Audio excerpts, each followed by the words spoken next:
Welcome back to Say No to Lashon Hara, day 69. This entire series is being done for the continued health of Chana Bat Simefega. And if you'd like to sponsor an episode, please reach out to us at shlomo@wearechazak.com. The Chafetz Chaim writes that there's times where actually Lashon Hara is not only permitted, but even allowed. That case is where the Lashon Hara is spoken about an apikoros. Now, literally the translation of apikoros means someone who is a heretic, who is a denier. But what does he deny? What puts him in that category of apikoros? Chafetz Chaim explains that an apikoros is someone who denies the Torah, denies the prophecies of Yisrael, denies the written Torah or the oral Torah. Even if he says he believes in one without the other, or if he believes in the entire Torah except for one pasuk or one halacha, one law that we learn about the Torah through the principles transmitted at Har Sinai, i.e. the Yud Gimel Midot Torah Nidreshet Behem, the 13 attributes through which a person can extrapolate Torah. So any of these things, if a person is denying them, denying a piece of the Torah is the same as denying all of it.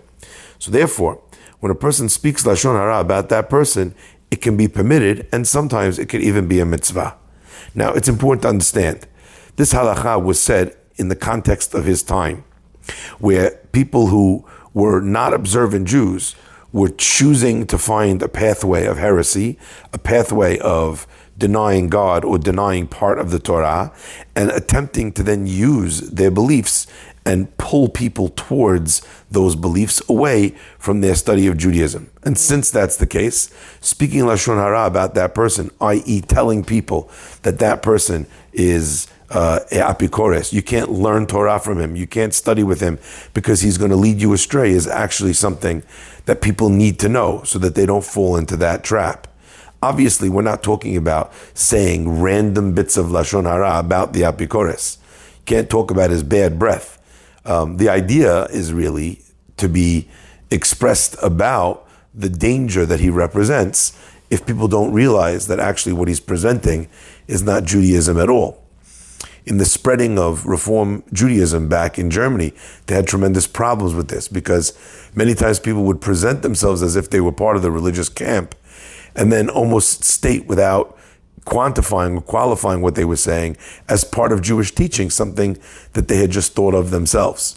That could cause a tremendous breakdown, as we've seen, in the authenticity and the connection of true Torah values. So in that space, in that culture, he expressed this idea in his sefarim, in his books. However, since the times have changed, most non-observant Jews are not out there trying to evangelize and pull people into another place. They just might be someone who never learned or doesn't know or never experienced or connected with a rabbi that inspired them. Most Jews today that are not connected are not considered to be heretical. They're not considered to be wicked. They're just someone who is like a tinok shenishba, an idea that we've discussed previously, which is the concept of a child that was captured by non-Jewish people, and he was raised in a non-Jewish environment. Now, obviously, the concept over here is not to say that people are captured and raised by non-Jews or in a non-Jewish environment. The idea is just that just as that child has no way of knowing better, because that's how he was raised, so too in our generation, most Jews have not been raised with many of these principles, and therefore a denial of those principles doesn't come from wickedness.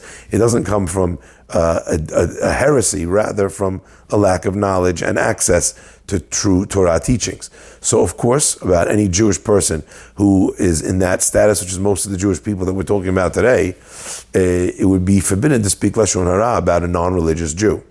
The Chafetz Chaim continues and says that this idea of an apikoros is not just someone told you that they are apikoros, but rather where you actually know that yourself. You heard him make the comments or give the opinions or make declarations personally, or if there's repeated reports from many people in the community saying about things that he'd said specifically and behaving specifically, and then you could blame the Lashon Hara on being a concentrated desire, if you will, to ensure that people don't learn from him, in which case, not only is it not Lashon Hara and permitted, it would actually be a mitzvah to be able to communicate, so long as we have absolute knowledge in either of these two ways.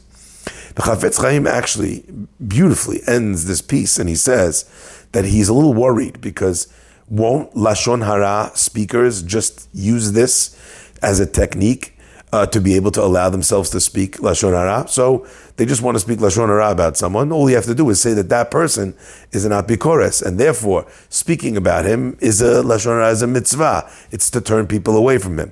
So they could just label who are people as an apikores and then get away with it. And then not only will they feel like they're allowed to do it, but it's a mitzvah. And not only was it a mitzvah, but they learned that halacha and the laws of the Chafetz Chaim. The Chafetz Chaim told me I have to speak Lashon Hara about him. Obviously ridiculous.